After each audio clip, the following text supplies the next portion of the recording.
Olá a todos e a todas.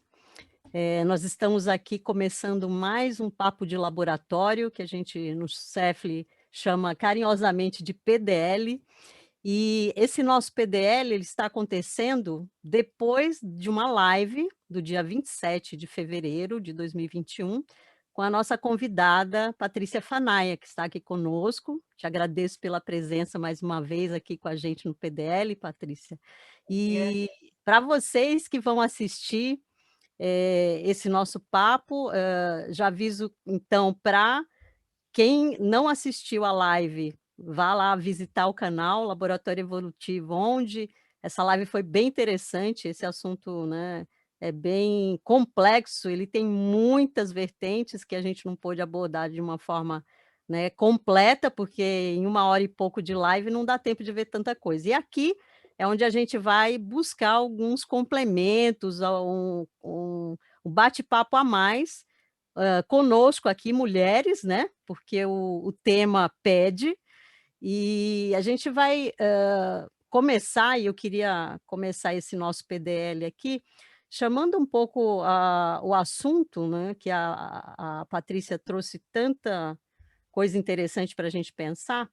Queria chamar um pouco a questão da psicóloga, né, da Raquel, que eu sei que a Raquel tem um olhar de atendimento em relação a pacientes mulheres, né, dentro da psicologia como atendimento, e se ela tem percebido também, dentro disso que foi exposto, né, durante a live, essas questões das mulheres numa situação limite, como que ela tem visto isso, lidado com isso, Raquel?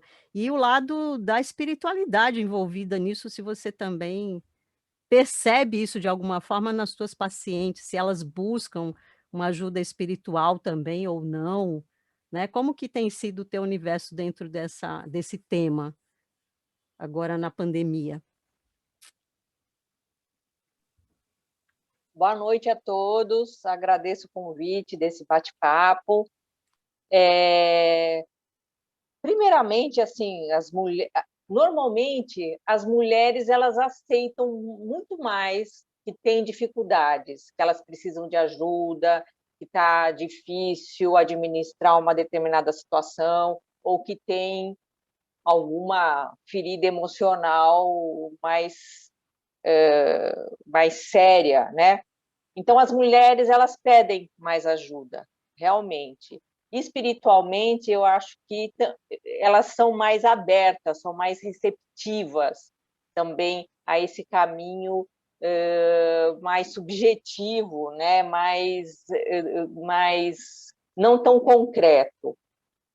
Mas o que eu gostaria de destacar aqui, não posso falar por todas as mulheres do mundo, né? Eu posso falar pela amostra de pacientes que eu tenho, que eu tive ao longo dos anos, é que é uma coisa interessante isso, assim, tudo que a Patrícia falou, eu assino embaixo, concordo plenamente, mas tem mulheres que têm uma vida profissional bem estabelecida, tem um salário que, às vezes, é a mulher que banca sozinha a própria situação, mesmo com o marido, mesmo com o companheiro, mas por ter uma questão cultural, por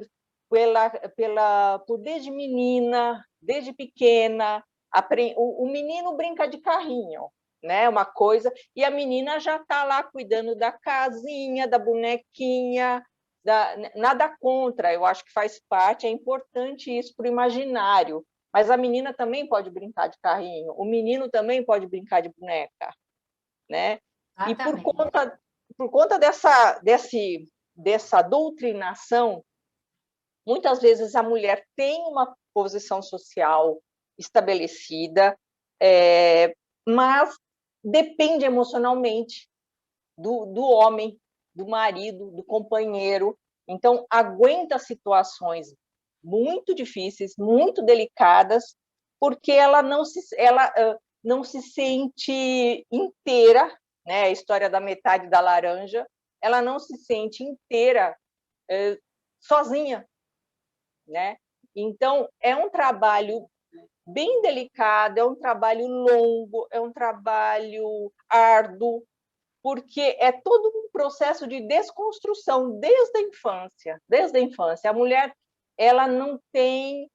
A mulher e o homem, eu diria que a mulher sofre, o homem também sofre, né? Mas, nesse sentido cultural, ela sempre depende de uma aprovação social, seja até fisicamente, ela pode fazer uma plástica, mas ela não está fazendo uma plástica para ela se sentir bem. Ela faz para o outro olhar de uma outra forma, para o outro a desejar.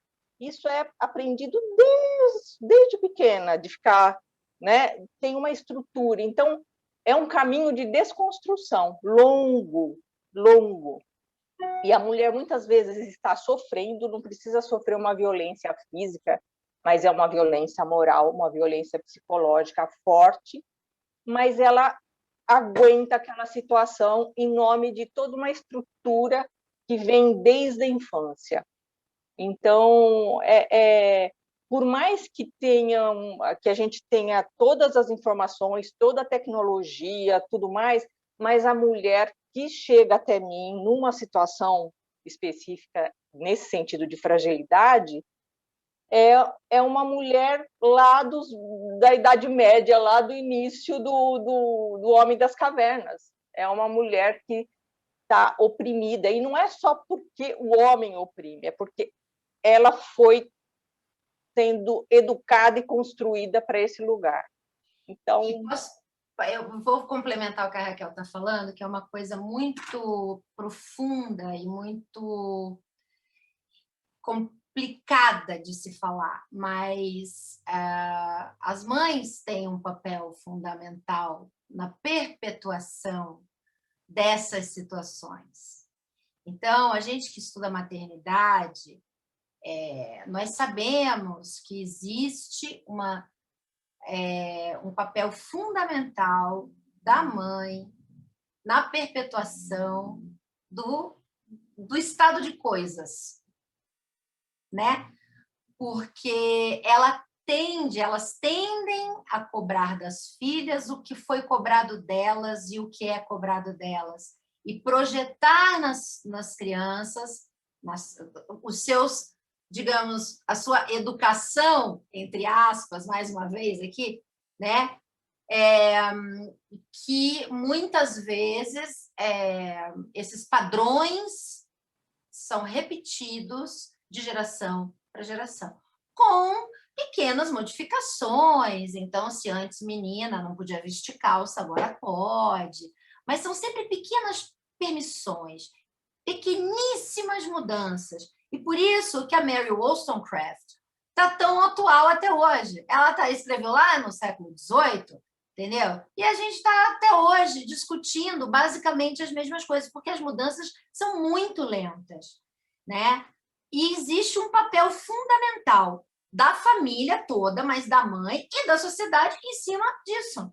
Quer dizer, na escola é a mesma coisa, tem o dia do brinquedo, aí leva o brinquedo, aí as meninas levam o brinquedo de menina e os meninos levam o brinquedo de menina. É assim aí, mesmo, Marina? Fala lá se é assim mesmo. A Marina é professora, eu queria ouvir essa voz da Marina em relação... Não sei se na escola dela. Eu coloquei os meus filhos depois você fala, escola Marina. Que não era assim, mas não é a regra. Sim, eu tenho um cenário assim muito privilegiado mesmo. O colégio onde eu trabalho tem uma visão que traz muito a reflexão tanto para o corpo docente como também para os pais, né, sobre essas questões de gênero, de raça. Então, questões que normalmente são vistas como um problema, dentro dessa escola, visto como uma potência de trabalho, para a gente refletir e buscar outras visões que também não caiam dentro do lugar comum. Mas sabe uma coisa, Patrícia, que eu me lembrei quando você fala aqui dessa relação, né, das mães perpetuarem na criação das filhas, mas o quanto também tem a perpetuação na criação dos filhos. Os filhos, que às vezes A é até pior, forma né? como o filho vai ver e se relacionar com uma mulher, a forma como ele vai se relacionar com as atividades da casa. Então, existe essas questões que, quando o convite é feito, né, pensando numa criança, né, e trazer um ambiente de maior liberdade de escolha para ela, de experimentação, que não está dentro, né, se é menino ou menino, se é rosa ou se é azul, isso também tem que chegar a abranger o contexto familiar de alguma forma, né? Exatamente. Que as famílias, que as mães, que os pais possam também ter esse tipo de olhar, que não existe essa limitação, né? O cuidar, né, tanto para a mulher quanto para o homem. Tem uma música que eu gosto muito, assim, são dois irmãos, homens, que eles compuseram, atualmente eles moram no Brasil, eu não sei se eles são mexicanos e são naturalizados brasileiros ou vice-versa, mas se chama Francisco El Hombre, não sei se vocês já ouviram, e essa música é Triste, Louca ou Má, o nome da música. E o refrão é assim, eles colocam, o seu homem não te define, sua casa não te define, seu corpo não te define, você é seu próprio lar. Quando eu ouvi essa música, eu falei assim, nossa, quem escreveu isso? Quando eu descobri que foram dois homens irmãos, o primeiro pensamento que eu tive foi, uau, que família, né? Que contexto, ou mesmo que a família não tenha sido responsável, mas que esses homens, de alguma forma, se mobilizaram para um olhar respeitoso e empático com a mulher, com o que é diferente. É isso mesmo. Essa questão da empatia poética, né, com o olhar feminino é muito interessante também, né? Alguns homens conseguem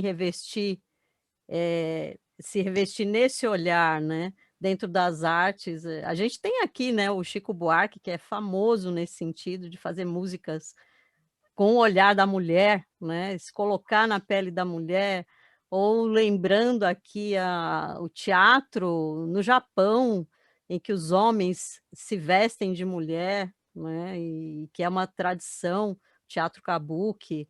Quer dizer, também tem esse outro lado, né? De se colocar no lugar do outro por um papel, mas que vem também de uma sensibilidade artística, né, que é um outro lado que a gente também pode, pensar, né, que eu relembro aqui, de homens que trazem eu estava vendo hoje à tarde, aqui não deu tempo de falar, né, nem de entrar nas minúcias, mas de homens que trouxeram essa preocupação também em relação ao papel da mulher. Eu estava lendo um texto do Deleuze, né, que vocês sabem que eu sou fã incondicional dele, não tem como, eu sempre trago ele de alguma forma, e tem um texto dele nesse livro aqui que eu estava vendo, é que não deu tempo de eu trabalhar para a live, é Cartas e Outros Textos, do Deleuze, e tem um texto dele aqui lindíssimo, onde ele vai falar do papel da mulher com esse olhar de respeitabilidade, sabe? Ele é descrição da mulher por uma filosofia de ontem sexuada, o nome do texto, do ensaio dele, onde ele vai trazer esse olhar também de preocupação com a condição que é imposta à mulher, muitas vezes, né, uma condição, e vai sendo realimentada. É bem interessante esse texto. Então, tem esse outro lado também, né, da mulher sendo vista pelo olhar de ontem, que tenta, de uma forma, seja poética ou filosófica, trazer alternativas de olhar para tudo isso, né? E a questão que a Fanaia trouxe, né, da literatura, da mãe da Mary Shelley, nossa, ficou tanta gente de fora, né, que a gente podia ter Nossa, muita comentado. gente. Simone de Beauvoir, você falou rapidamente, Eu não assim, falei muito dela, porque geralmente quando se fala em feminismo no Brasil já vai direto para Simone de Beauvoir. Aham. Eu acho que ela tem o seu papel, mas mas existe antes e depois dela muita gente. Muita gente. Com certeza, com certeza. Então, Ela assim, tem um papel importante ali de virada, mas sem dúvida. E começou é, bem antes, né, que você trouxe. então, assim, o que eu acho é que, assim, o que eu sempre digo, e daí eu tenho que dizer que eu sou um pouco Foucaultiana nesse aspecto, que é acreditar nas micropolíticas, sabe? Eu acho assim, eu acho que a gente sempre tem que se preocupar com o que está perto e mudar o que está perto, o que está ao alcance da nossa mão, o que está ao alcance do nosso braço. Em primeiro lugar, não que a gente não tenha ambições de mudar outras coisas, né? Mas, principalmente, nessa questão das mulheres, a gente está falando, e a gente está falando da experiência de viver num mundo, que é um mundo que maltrata as mulheres. As próprias mulheres também têm a sua parcela, né? De responsabilidade, eu não gosto da palavra culpa, porque eu não acho que elas caiba, de responsabilidade nisso, porque é muito fácil você cair em um dos extremos, né? Ou você é uma ativista destrambelhada, ou você não quer saber disso, isso é coisa de gente que não tem o que fazer, sabe? Um lado é um extremo do outro. Então, o que acontece? Isso não leva ninguém a lugar nenhum, nem nada a lugar nenhum. Eu acho que, concordando ainda com a Mary Wollstonecraft, que eu sou a maior fã, eu acho que tudo começa com a educação. Eu acho que a gente pode mover montanhas com a educação. E a educação começa em casa. Então, mais uma vez, estamos na nossa micropolítica, sabe?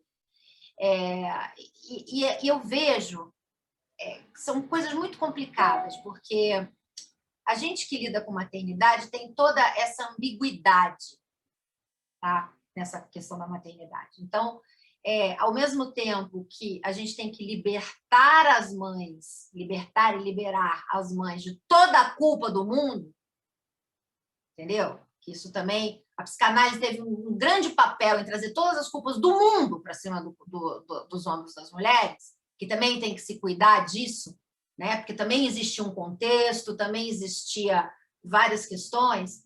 Ao mesmo tempo, a gente também tem que olhar para essa maternidade, para essas maternidades que perpetuam esses tipos de violência e tudo mais, né? E olhar e dizer qual é a responsabilidade dessa mãe, o que ela tem que entender como mulher, primeiro, como ser humano, como mulher e como mãe, para não perpetuar algumas coisas, né? Então, os filhos educam os pais também. Então, se a gente consegue educar as crianças, a gente, de alguma maneira, a gente está mudando os pais também. Esse é um movimento que se dá em fluxo, né? Eu não sou muito partidária daquela coisa daquele velho ditado que diz assim, não se ensina truque novo para cachorro velho. Eu acho que não, porque eu acho que o ser humano ele é leniente o suficiente, ele pode ser flexível o suficiente, sim, para aprender até o último dia da sua vida. Então, assim, eu acho que é importante a gente ter essa perspectiva, porque é uma perspectiva que ela gera resultados concretos, né? É a educação que gera resultado concreto, de pais e filhos. Né? Assim. Isso sem dúvida Em primeiro lugar, antes mote, de se discutir, e antes de se discutir mulher, de homem, é de gênero, né? Uma educação para um humanismo. Eu acho que eu sou cada vez mais convencida disso. Eu que estou na filosofia há alguns anos já, a Márcia sabe a minha trajetória, posso dizer com alguma propriedade, eu acho que todo um movimento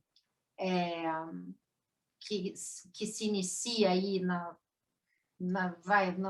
metade do século XX, aí, de um pós-estruturalismo, depois, né, de um pós-modernismo, é muito responsável por esse estado de coisas, assim, porque os pensamentos e as ideias elas têm consequências práticas, como já diria purse, né? Então, se você cita deles, eu vou citar purse agora. Eles têm consequências práticas. E se você começa o tempo todo dizer verdade não existe certo e errado, não existe nada, a realidade não existe, é tudo uma ilusão, você começa como é que eu vou dizer? Que isso foi o que aconteceu durante todos esses movimentos, assim, você começa a trazer ideias de que nada vale a pena, tudo é muito transitório, ninguém tem culpa de nada, as coisas, elas acontecem, assim, sabe? E a gente está sofrendo agora, de uma certa maneira, a reverberação disso tudo, isso tudo é um eco, assim. Então, a gente já perde a ideia de que a educação é que vai resolver as coisas de uma forma séria, né? Que a gente tem que levar a sério os problemas complexos que vivemos, sociais, culturais, de saúde, de educação. Então, isso vai reverberando e a gente vai virando uma câmara de eco dos nossos próprios preconceitos, porque fica tudo tão sem sentido que para que eu vou discutir condição da mulher? Para que eu vou, sabe? Para que eu, entendeu? Assim, dentro aqui do meu espaço aqui, eu acho que está tudo bem, porque é só o acho mesmo, né? Então, essas coisas vão ficando em segundo plano. Quando uma mudança é urgente, é uma mudança urgente que precisa acontecer na perspectiva para uma educação humanista. Sim, todos os seres têm lugar no universo. Sim, isso é real.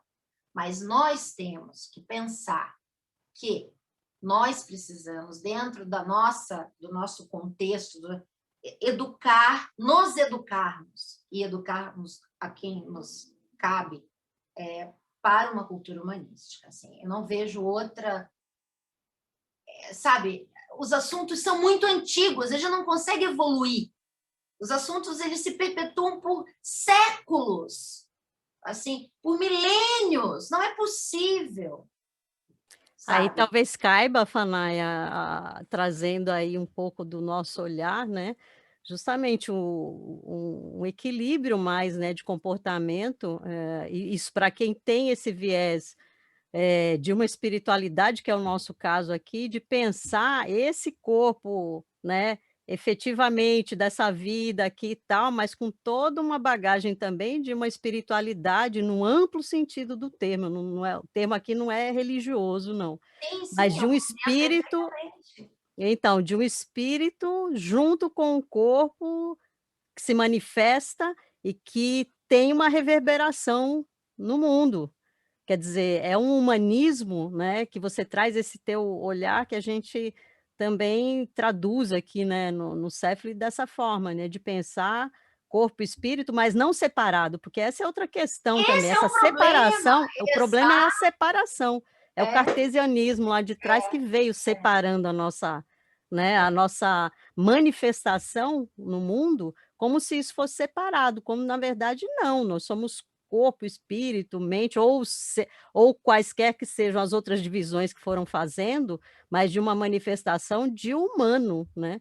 Que é necessário, e eu acho que o movimento que a gente está passando agora, não só da pandemia, isso já começou antes na educação, e talvez a Marina tenha percebido isso também, na sua atuação, do exemplo que ela trouxe, isso já está, de certa forma, sendo discutido por uma necessidade, uma diluição dessas coisas dicotômicas, separadas, né, da educação, da manifestação humana no sentido educacional, que é para onde a gente precisa caminhar de fato para se chegar ou se trilhar minimamente esse humanismo, ou essa mente, corpo e espírito, né, ou que seja mais aí de ingredientes, de uma manifestação mais harmoniosa com as necessidades do planeta, do que a gente precisa ter como civilização, né? E que até então a gente não viu, é isso que você falou, parece que é uma coisa que se repete, é cíclica. A gente está sempre, né, e no caso das mulheres, a história mostrou, né, como a tua fala trouxe, É uma coisa que parece que não avança, né? A gente Ah, avançou tecnologia, avançou uma série, a ciência, para algumas coisas, mas para outras, quais as mulheres cientistas, que outro dia estava saindo que 70% das mulheres do Butantan, né, da equipe, é feita de mulheres, e ninguém menciona isso, né? Na hora de uma coletiva de imprensa, a grande maioria ali presente, às vezes, é de homens. Sim, Quer dizer, né? E isso é complicado, porque é uma coisa que é subreptícia, né? Ela fica se perpetuando ali, ela se e perpetua e ela se invisibiliza, porque você isso. já nem presta atenção. Poxa, será que não tem É, nenhuma mulher cientista aqui para poder vir aqui falar nessa pois coletiva? é, Sabe tem, assim, e não a é gente, pouco, a né? gente nem estranha, apesar de, inclusive, conhecer, não é verdade? Assim, você conhece várias mulheres que podiam estar ali falando, aliás, que teriam até uma competência talvez até maior de comunicação, né? E que não estão ali presentes. Agora, você sabe, vou dar algumas coisas que eu não falei que são bem interessantes. Assim, dentro de toda essas nossas pesquisas, né? Tem um assunto muito terrível, que é a vida das mulheres na academia, tá? Vou falar agora da universidade. Até muito pouco tempo atrás, e muito pouco tempo mesmo atrás, talvez uns 4 anos no máximo. Eu, por exemplo, se eu fosse fazer um mestrado ou um doutorado e eu engravidasse, eu não ia ter o tempo descontado para terminar. O meu prazo seria igual. Você que se vire. Se você vai ter que amamentar, se você não tem com quem cuide do seu filho, Bem se lembrado, Fana, é você importantíssimo. que se vire, ok? Porque não mexem nos prazos. Bom, e aí as universidades não têm creche, as pessoas não têm onde deixar as crianças, não têm as pesquisadoras, as pessoas que vão virar cientistas, ou, né, que seja em que área for, elas não têm com quem deixar os filhos, elas não recebem bolsa, elas não têm com quem deixar a criança, e se elas engravidarem, provavelmente por acaso que eu digo, não planejado, não por acaso, não planejado, durante esse período, e aí? O que ela vai fazer? Ela vai parar.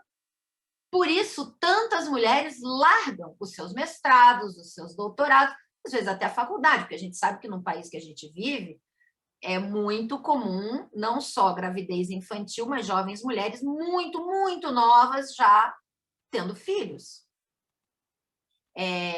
Então, mães muito jovens, que às vezes estão no começo do seu curso universitário, no meio, e aí elas têm Você que sabe, largar. depois que você terminar, a fala me fez lembrar.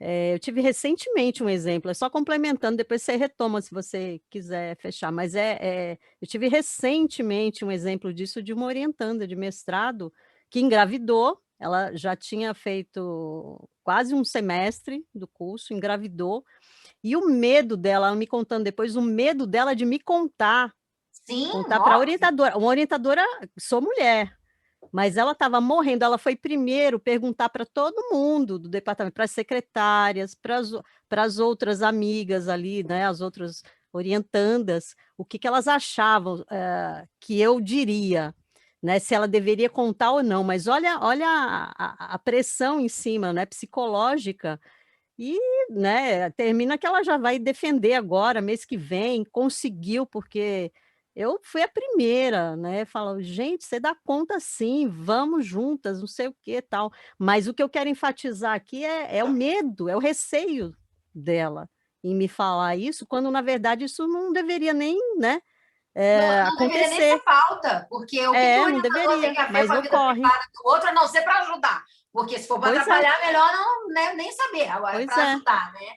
É isso mas que é eu uma digo. realidade mesmo. É uma realidade tristíssima, porque muitas mulheres adiam a sua própria educação em função desse tipo de problema, tá? E todo mundo sabe, gravidez não é doença, mas gravidez é tratada como doença pela sociedade, é tratada como doença, de várias maneiras diferentes. né?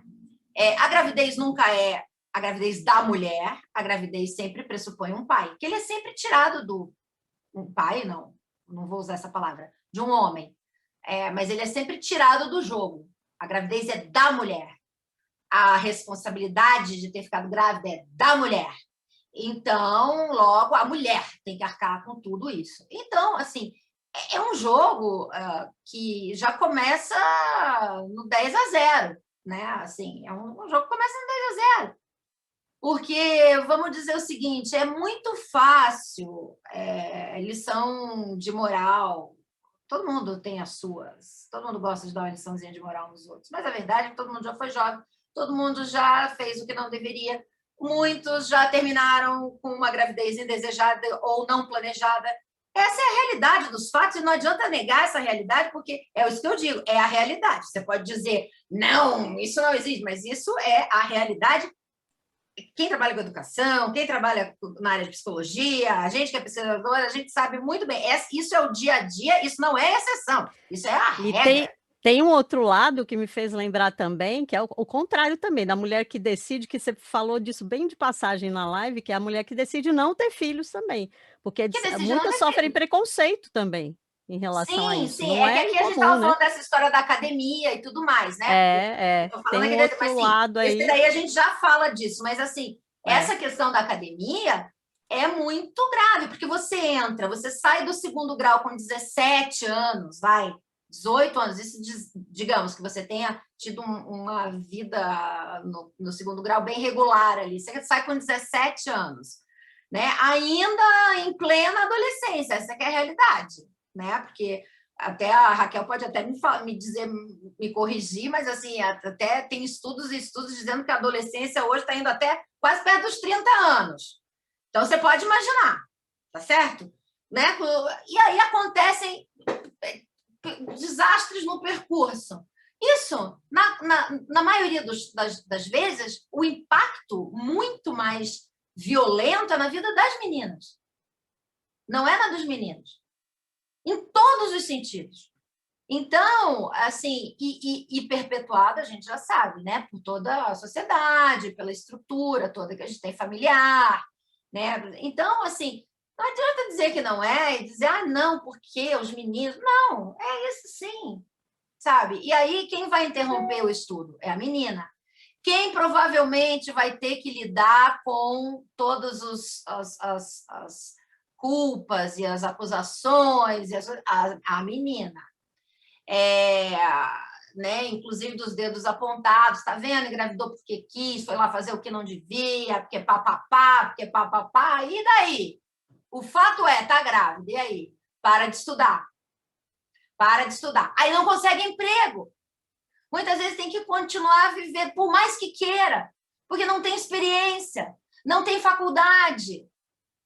Aí, quando consegue um subemprego, não consegue se sustentar.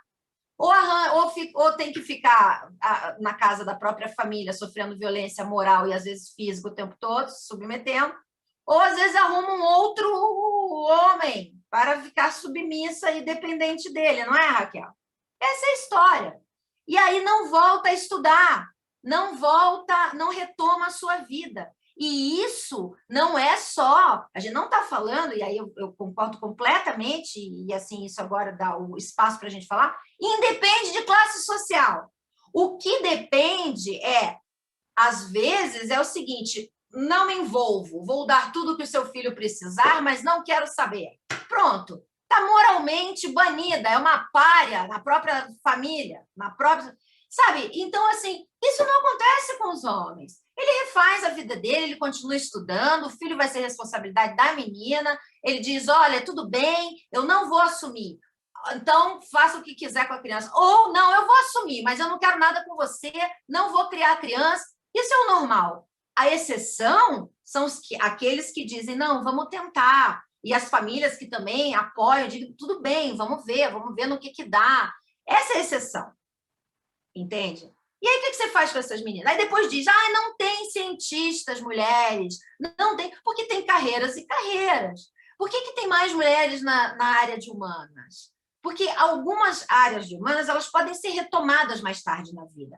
Muito poucas mulheres retomam, mas algumas retomam muito mais tarde na vida e retomam. Mas elas não vão mais poder ser cientistas, elas não vão mais poder ser engenheiras, elas não vão mais poder ser médicas, mesmo que o sonho delas tenha sido esse.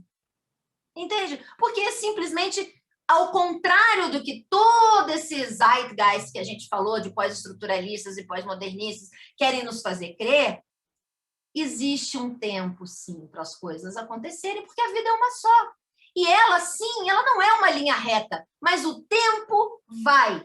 E quando uma mulher se vê com 40 e poucos anos, que os filhos cresceram, que ela pode retomar alguma vida, ela não vai começar uma profissão. Ela não tem como começar uma profissão. Ela tem como ter ocupação. Isso é uma outra coisa. Se ela não conseguiu trabalhar ou qualquer coisa do gênero, né, antes, por causa dos filhos, ou teve uma carreira interrompida, ou várias vezes interrompida, ela consegue se ocupar. Mas, geralmente, são ocupações. É uma profissão que ela sonhou. Eu sempre quis ser médica. Eu sempre quis ser engenheira. Não. O sonho dessas meninas foi interrompido. Sem chances de ser retomada. Essa é a realidade. Quem retoma? É uma em 100 milhões. Entende? Que vai ter alguma condição na vida de retomar. Porque, às vezes, não basta a condição ser própria. Condição financeira, condição emocional. Às vezes, tem a condição do que lhe é permitido. É isso que eu ia falar, né, porque acaba isso tantas coisas que a gente vê, assim, em contextos próximos até de, geração de frustrações, né, que a pessoa vai tentando lidar com aquilo e meio que não realiza aquele sonho que tinha inicialmente, isso vira uma frustração para o resto da vida ali, que vai se Cobra um preço. manifestando em relação, inclusive, no trato com a família, com os amigos, tal, vira uma pessoa frustrada. Fala, Raquel. Estamos quase para os finalmentes aqui. Nesse quadro aí que a Patrícia falou, que vem a depressão, que vem toda uma tristeza, porque às vezes, não é regra, mas essa mãe que engravidou, que depois viveu para a família, porque não conseguiu se profissionalizar, porque aí entrou na roda viva do dia a dia. Aí, para a filha não viver o que ela viveu, aí ela vai cuidar dos netos, aí vai cuidar dos netos, e assim a vida dela passou. Não que não seja um prazer cuidar dos netos, mas e os sonhos dela? E o que ela queria? Ficou lá engavetado num baúzinho que não... Se quiser mexer, aí vem a depressão, vem a tristeza, vem tudo, porque a vida passou, né? É difícil. Ressentimento, difícil. Marina, você aí, queria falar?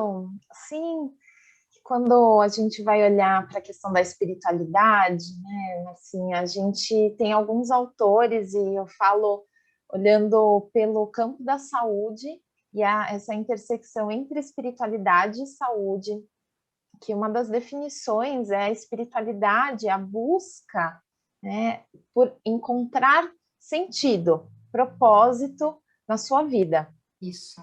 E quando a gente se depara com esse contexto todo que a Patrícia trouxe, apesar das dificuldades mesmo, seja o pai ausente, no caso da maternidade, né, ou aquele que provém tudo, quanto de, aí me corrija, Marcinha, se eu estiver falando errado, assim, o quanto de potência de vida que a mulher ela ainda consegue colocar e se nutrir nas suas atividades, nos seus afazeres. Porque mesmo que eu tenha um sonho de ser médica e eu não posso realizá-lo por N motivos circunstanciais, mas o que me dá motivação para fazer o que eu tiver que fazer? Se eu não encontro essa motivação, que eu busque ajuda de um profissional, de um psicólogo, às vezes de um psiquiatra, sim, mas que eu consiga encontrar uma força e me conectar a essa minha força interna, essa força do espírito que mobiliza a realização. fazer o almoço todo dia pode ser um castigo. Até uma história de um monge, né? Dizem, né? Eu ouvi como sendo um homem, né? Que morava sozinho numa choupana, tinha a prática de meditação, mas ele morava sozinho, né? Então ele tinha que arrumar sua comida, cuidar da sua casa, sair, pegar lenha e tal. E aí correram rumores que esse monge se iluminou. Ele chegou a um estado de iluminação, um estado búdico. E aí foram lá perguntar para ele, falaram assim, nossa, e agora? Você se iluminou, o que você vai fazer? Como está a sua vida agora? Ele falou assim, eu levanto todos os dias, eu faço minha comida, eu cuido da minha casa, eu vou cortar minha lenha. Então, por vezes, muito menos do que o que a gente faz, mas a forma como a gente faz e a relação que a gente cria com as rotinas e com as possibilidades, as frestas que a gente consegue ver no asfalto, que nasce flor, é isso que eu acho que que a mulher tem como maior sensibilidade para enxergar essas frestas no asfalto, que a gente consiga ver isso na nossa própria vida. É uma força, é uma potência poética mesmo que a gente tem, e que é aquela força que você não sabe de onde vem, né? Daquela mãe que vê o filho assim e levanta um carro para tirar o filho de baixo, né? Que é esse outro lado também de uma força feminina muito interessante, que me fez lembrar as falas todas de contrapartes disso tudo, que mesmo diante das dificuldades, como conheço mulheres que fizeram uma carreira acadêmica brilhante, criando filhos, 3 filhos no caminho. Tenho casos próximos, assim, criando 3 filhos no caminho, muito bem criados, bem posicionados no mercado atualmente. Quer dizer, tem uma força, porque imagina o que uma mulher, diante de todas essas dificuldades que a Patrícia foi colocando, né, e colocando nesse cenário, quanto que ela não tem que ter, né, empenho para vencer muito mais, ou então num universo onde predomina a presença masculina muitas vezes e que há a presença feminina, quanto que essas mulheres, né, têm dessa força presente, que é a força de um espírito que quer estar atuante, quer ir para a ação, né.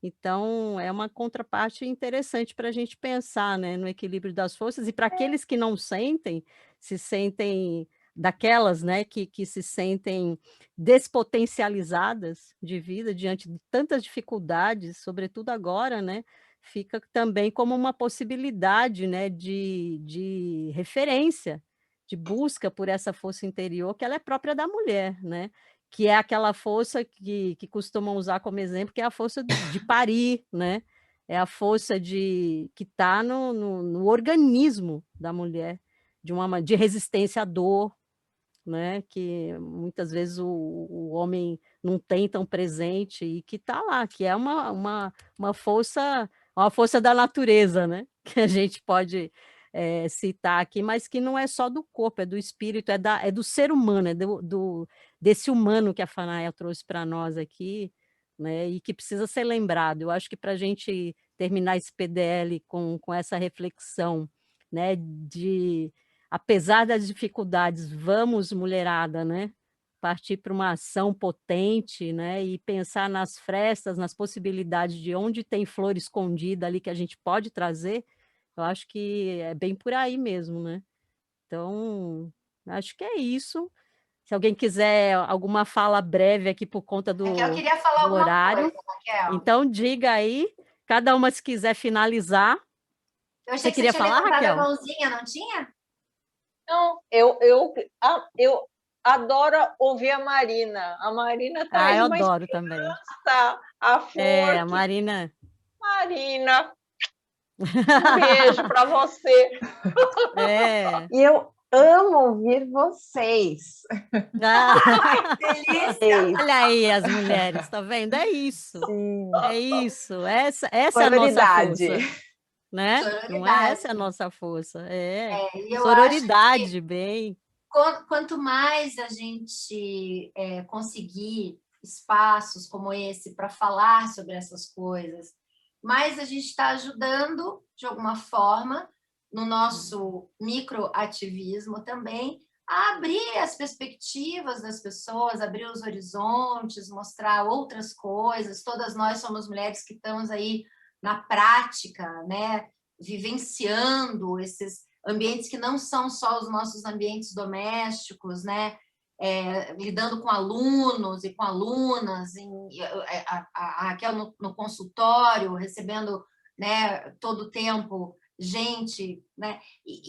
Então a gente abre um espaço para falar um pouco sobre isso, que é tão importante. Não é só esse assunto que é importante, tem tantos assuntos importantes, mas abrir um espaço para esses assuntos, para isso ser discutido, né? Para isso não ser um problema de disputas políticas, ser um momento de iluminação mesmo, sabe? Assim, da lampadinha acesa assim na cabeça, vamos, né, falar uma coisa de iluminação, se quiser levar para o lado espiritual também, mas assim, de iluminação, vamos iluminar a nossa cabeça, nossos pensamentos, vamos pensar sobre as coisas, né? Eu me incomodo muito quando eu escuto, e não é raro, as pessoas falarem, é melhor não pensar muito. Quando eu escuto isso, já me dá um ciricutico, assim, que eu já fico, como não pensar muito? Como assim? Minha vida é pensar, como não pensar muito? Então, assim, que seja um momento de, né, esses espaços, esses momentos das nossas trocas femininas e das trocas com os meninos, com os nossos queridos companheiros aí né, de vida e de educação e de tudo mais, né, de trabalho, que sejam momentos de iluminação para todos nós, que a gente possa tirar um pouco o véu dos preconceitos, que a gente possa ter, volto a dizer, um olhar interessado, né, assim, em relação ao outro, né, e não a gente ficar sendo só movido pelo que está na superfície, né, pelo que é raso, e rotulando e categorizando, como, né, tem sido um hábito, infelizmente, assim, né, de pensar pouco e rotular muito, assim. Então, é isso, assim, eu adorei estar aqui com vocês, eu acho que foi um momento muito Eu também maravilhoso. adorei. Foi Adorei. incrível, tanto a live quanto esse momento aqui. Eu só agradeço a vocês imensamente o espaço, a confiança em mim, a amizade, Márcia, nossa, que somos mulheres que nos admiramos tanto, né? Assim, que nos conhecemos num ambiente acadêmico de disputa, que a gente sabe como é que é também, né? Que é duro. E que a gente conseguiu se olhar e a gente... Muito mais assim, a Márcia, né, enxergou em mim alguma coisa, eu enxerguei nela outra, a gente vem construindo essa relação tão linda, que é o que a gente espera das mulheres amigas também, né? Com certeza. Que também tem que ser dito, né, que as mulheres podem ser amigas, elas são amigas, Tem isso. elas podem compartilhar as suas dores, os seus amores. Isso é importante lembrar também.